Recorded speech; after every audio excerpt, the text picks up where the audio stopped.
Thank you. Kindly sit down. Vice President Maria Leonor Robredo, Secretary Delphine Lorenzana, and other members of the Cabinet, Excellencies of the Diplomatic Corps, members of the Senate of the Philippines, members of the House of Representatives, Chair Maria Serino Diokno, National Historical Commission of the Philippines, Mayor Laarni Cayetano, ma'am, good morning, General Ricardo Visaya and other members of the Major Service Commanders, General Ronald de la Serna and other officers of the Philippine National Police, officers and members of various veteran organizations, officers and men and women of the Armed Forces of the Philippines, fellow workers in government, my beloved countrymen. It's quite vague to me now, but we had a full discussion of our national heroes. But one, I consider myself among the top, was the late Justice Jose Abad Santos. He was taken prisoner by war then in our country, and it was in Malabang where he was made to swear to the allegiance of the flag of the opposite forces, the enemy. And he refused, and his son began to cry and said, "Father, why don't you just make a salute? It does not make any difference. There are no people here. We are in a prisoner's camp. And you can do it without losing honor, for you are under threat and under duress." You know, from the books that we were lectured on, his answer to his son was, "Son, do not do that to me, because not everyone is given a chance to die for his country. I may be insignificant in this country. I'm not a splendid politician, but how I wish I could hear from my son the same pleading, and how could I would have responded the way the Chief Justice said before he died." One of the heroes that I really, nobody or not everybody is given a chance to die for his country. I have been your president for just a few months, and I have tried my best to restore order in the country. It was really the order that was besetting us day in, day out. And because we have so many fronts to face. I was, before my inauguration, a man in a hurry. I wanted the peace talks to start at the very first year of my term. And I'm just a bit happy, but not so, that we have been able to establish a working relationship about peace with the Communist Party of the Philippines. I was informed by our representatives, Dureza and Bello, and here with the Secretary of Foreign Affairs, Jun Yasay, that everything is going smoothly, and we might hear some definite results in the coming months before December. I pray to God that it would continue as peacefully as we have hoped for, and I hope that I would also have the same success. We have established the modality of the talks, and I would like to salute Murad of the MILF and Noor Miswari for expressing his intention to join us, maybe in one place or different settings. Whatever it is good for me as long as we talk. So now, we have a lull in the three fronts that we really have been fighting ever since. We're talking with the communists now, maybe establish a modus vivendi somewhere with the EMI and MN, and let's begin to talk about peace. I really appreciate all the men and women connected with this enterprise, and I hope someday the Philippines would realize a nation really in peace and everything in order. But there are many things also that places us at the disadvantage now. Things that would create disorder and disturb the peace. We have a drug crisis that some of our fellow citizens consider just a police problem, and even went to the extent that it is an ailment, and that because it's an ailment, the punitive action of the police should not take place. I am sorry for my country, but there are citizens really that fall short of grasping a situation here. 2 years ago, PDEA, which was then under General Santiago, came up with a horrifying statistics that there are 3 million Filipinos addicted to shabu, the meth. And in the ensuing months, when I took over, we had a fairly good and accurate count. Some of them undergoing the urine test to test positive, and they numbered 600,000. Now, if you add that to the earlier prediction of PDEA, add it a little bit of growth at a very liberal and conservative incremental increase of something like 700,000. So you have 3,700,000 Filipinos who are addicted to meth. The problem is the eternal fight between the rich and the poor. And this, strife was injected almost into the level of a contentious issue about drugs. They would want to make it appear that just because this guy is poor and therefore he should not be made accountable to law but placed in a hospital. And even if we wanted to, we do not have the hospital beds of that number. Simply cannot be done. I said, well, he is poor, and whether he has been selling and destroying the lives of people just so, but he is a poor, so it is the poor now that want a special privilege because they have been attacking worse. So where are the big fish? Time and again I told you, I hope this matter can enter the gray matter between your ears. Kung may utak ka, they are no longer here.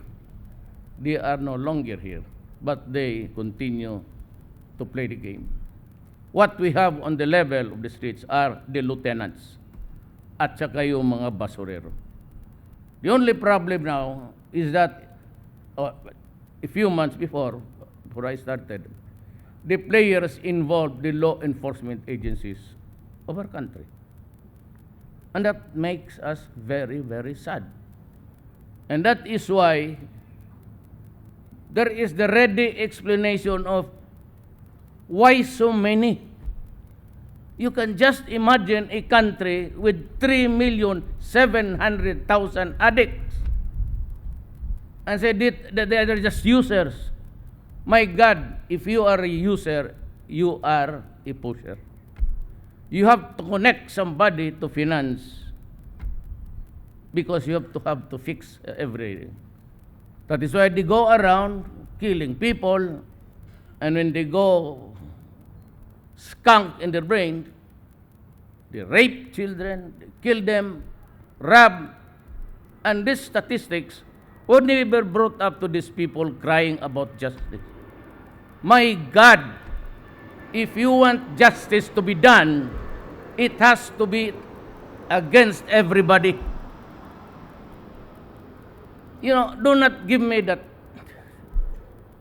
just because he is poor, he has to earn, he has to sell shabu.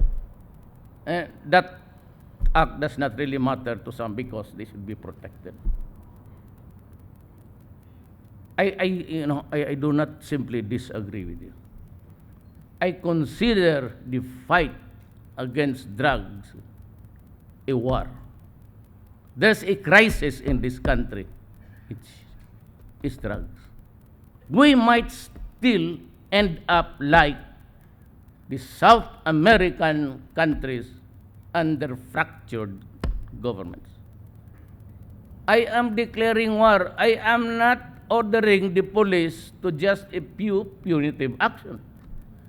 That's why it was not me or I that declared the drug problem and placed it at a level as a national security threat.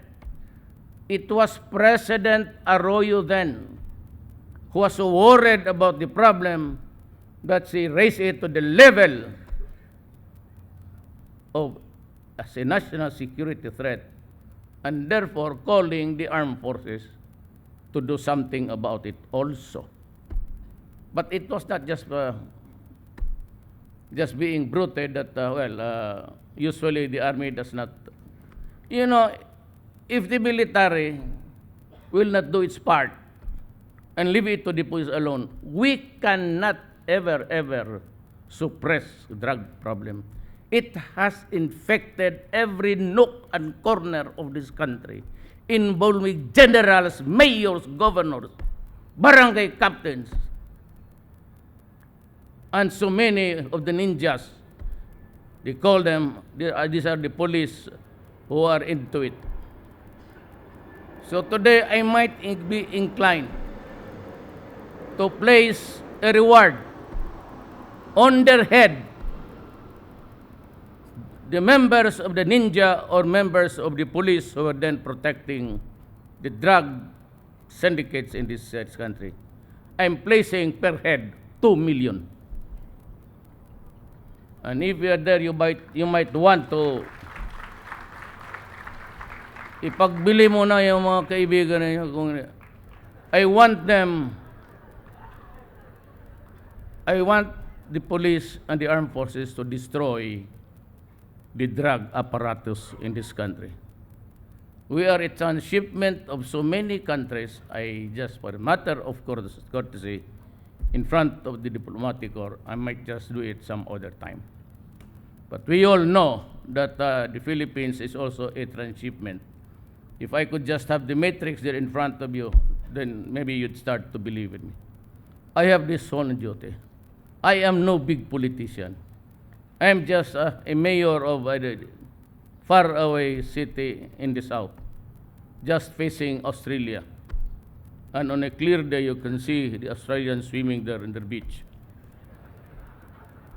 I came from that place, and I was not even a national figure. But what brought me to the presidency, I really do not know.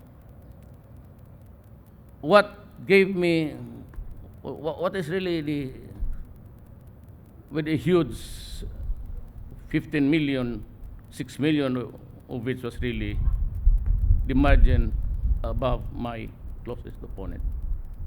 So what is the message of the Filipino? Well, I conducted a very simple campaign. And I said, my countrymen, if given a chance by God and the Filipino people, I would destroy corruption in government. And it will be done. Whether they like it or not, it will be a clean government at the end of the day. I said I will fight criminality and drugs. Most of the criminal acts are really on the account of the drug meanings. So, I will not relent. The campaign will be continuous, and I will be, as I have said in the campaign rallies all over the country, I will be harsh as I can ever be. When you fight a war, do not give me. I will finish this problem of corruption, drugs, and crime. And I hope at the end of my term, and even if it's, I've been telling Congress, hurry up the federal system, because I said, you follow the country with the presidential office, because that would hold together the country. For example, like France, the only elected leader is aside from nationally, it's the president. He has a very limited powers, but powerful ones. Powerful statements, but very limited. Do not ever commit the mistake, Filipinos, of going into a pure parliament. It would be disaster for this country. Somebody should hold the armed forces and the police to control the country. In the meantime that we march forward to the progress to the next century, and after this, children and our children would have proven it.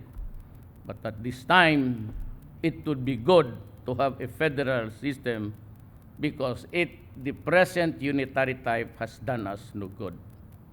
It is an unfair thing.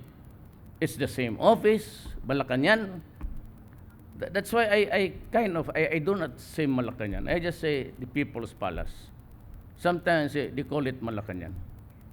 The word Malacanang is one of the vestiges of imperialism.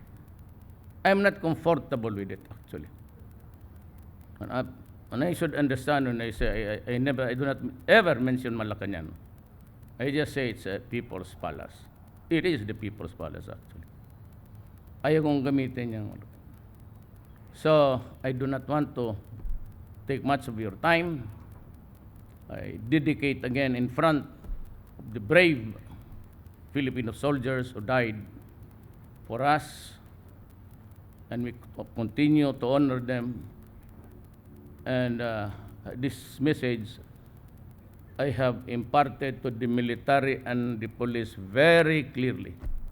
You will have my support. You will have all the things that you need to fight criminals.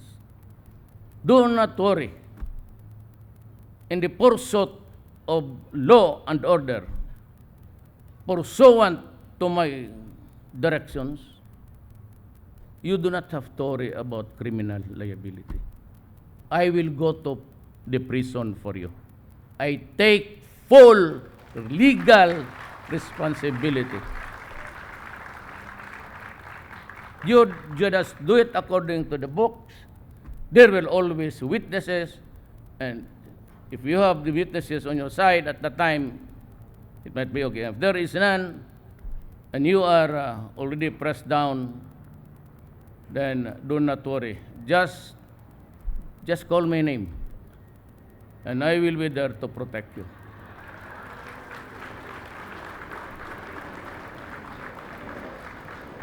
But for those in government, the police, the corrupt police, and the corrupt judges and the corrupt prosecutors, there will be a day of comeuppance.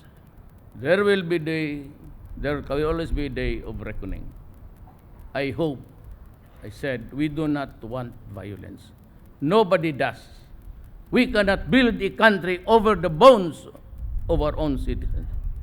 But my God, maybe far and wide in the history of this country, you might not really be meeting someone next time or at all. The kind of mindset that I have. My country first. Do not destroy the Filipinos. As it is, you had drug and criminality has destroyed a part of this generation, our children. You do not hit them hard because the corrosive money is effect of money corrupts everybody there. You'd be surprised, the generals and all. Bantay kayo dyan. Talagang matindi to. But as far as I'm concerned, if you are with the government, if you are with the law enforcement, and you start to, then I will not allow you to be buried here. No such thing.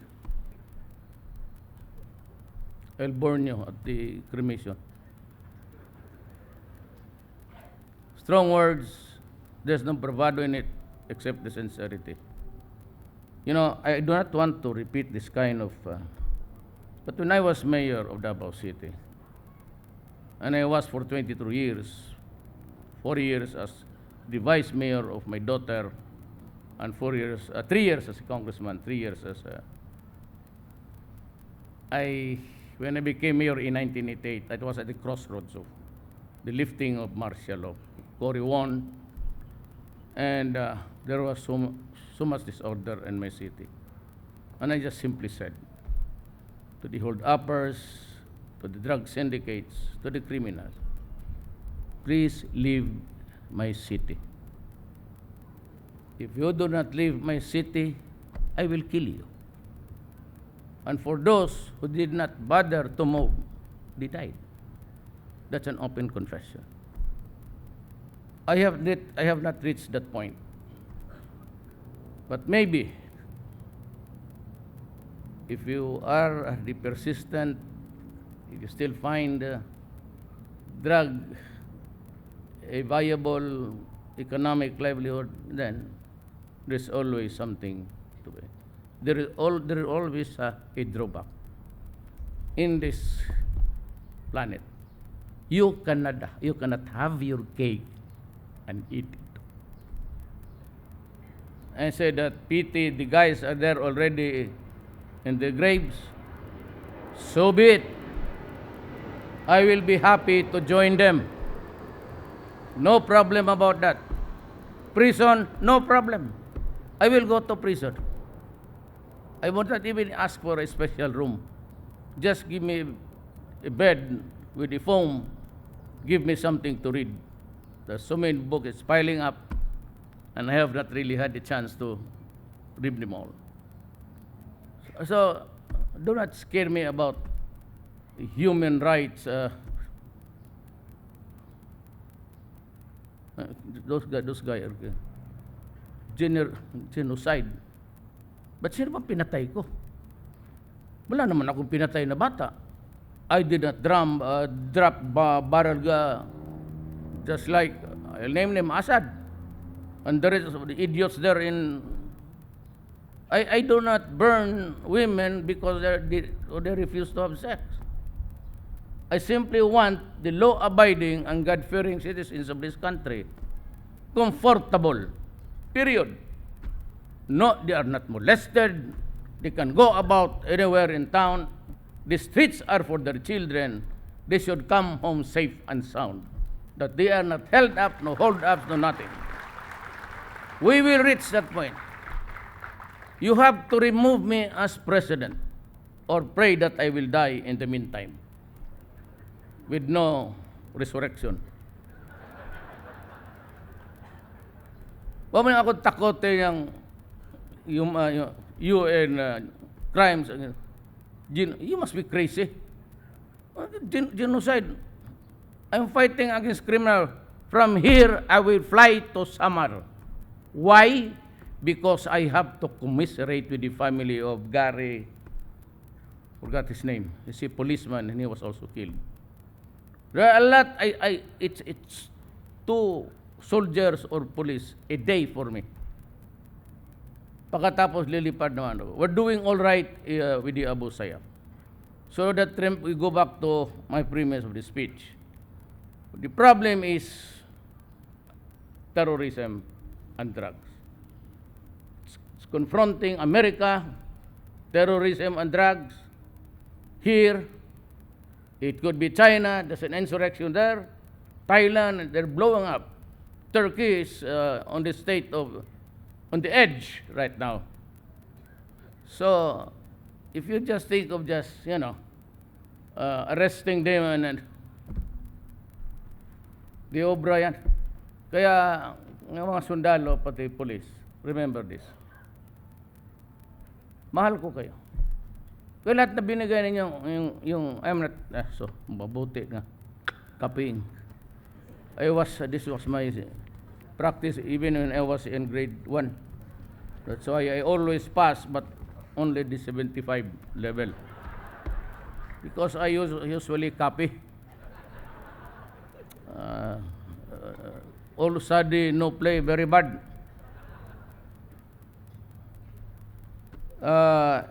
This was handed to me by Secretary Jokno.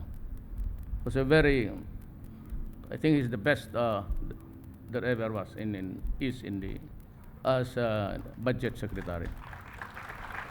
That's why publicly I'd like to thank you, sir, for accepting my offer to join the cabinet. I really appreciate it very much. And also I might announce that I'm appointing, most of my appointees are really military men, but not because of anything. I do not crave for loyalty for somebody to nurture personal loyalties to me. This is not a dictatorship. I'm going, and I said you can have if you can perfect the federal system 3 years from now, I have 6 years, I will retire. And I'll give way because I cannot be a candidate of an office that was created during my term. So I would be totally out of the picture. And I would gladly step down. No problem about that. And if there's the liability of so many military men, just point it out. But it was Duterte who gave the order. That we had to defend ourselves because we have widows and children to worry kung ang kalaban mauna. Go ahead, just do your work. But do not, please do not join the other side because you will be the first in the list. Kayo ang mauna. Now for those who were not paid by the previous administrations, actually all of them, for release is 4.7 billion for the payment of the total administrative liability, TAD, arrears of widows and deceased World War II veterans and AFP retirees who are 80 years old and above. The amount is appropriated in 2016 budget but not released by Aquino. Well, talaga yung pangalan niya. Never mind him. Dumaan na siya. It's no longer his problem. The joint IRR to implement the release has been signed by Secretary Jokno and Secretary Lorenzana. 3.5 billion for the widows.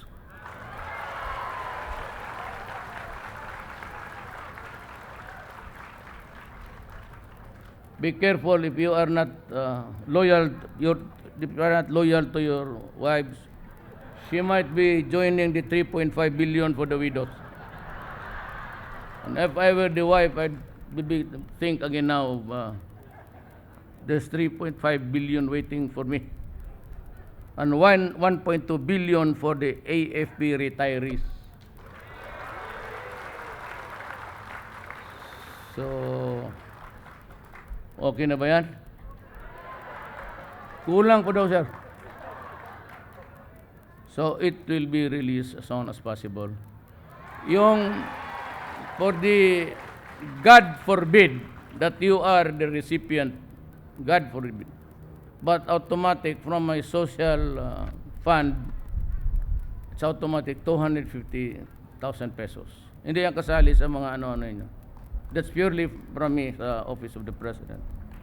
So, and the 20,000 to immediately get hold of the money. And, Filipinos, they have this habit. I just share with you the idiosyncrasies of the Philippines. I do not know they got it, but I said, maybe I'm not trying to offend anybody, but the practice is for 9 days. If you die here, the practice is 9 days before you can be buried. So on the 9th day, so first you are poor in the rural areas, you have to sponsor a dinner lunch for the 9 days away. The same cannot part with their loved ones. But that is a culture which has to be corrected, little by little. It's deeply rooted in our religion, and though it's not a good one. I mean, and also with the birth of family planning, I will push it hard, really hard. We need the family planning, and we need to rationalize everything there. So I'd like to thank all of you, especially the Diplomatic Corps, for sharing this moment with us. And we are all very happy. We have this problem now. China, it's not worth I don't go to war. So if I do not, there's always war and peace. If I am not ready for war, then peace is the only thing. I will keep silent now, and the ambassador is there, but I would state my case before you. I will never bring the matter, because it might lead only to the suspension of the talks with China, and that is not good, Mr. Ambassador. So I propose that we just have a soft landing everywhere. I will not use the judgment arbitral now, but I would one day sit in front of your representative or you, and then I will lay bare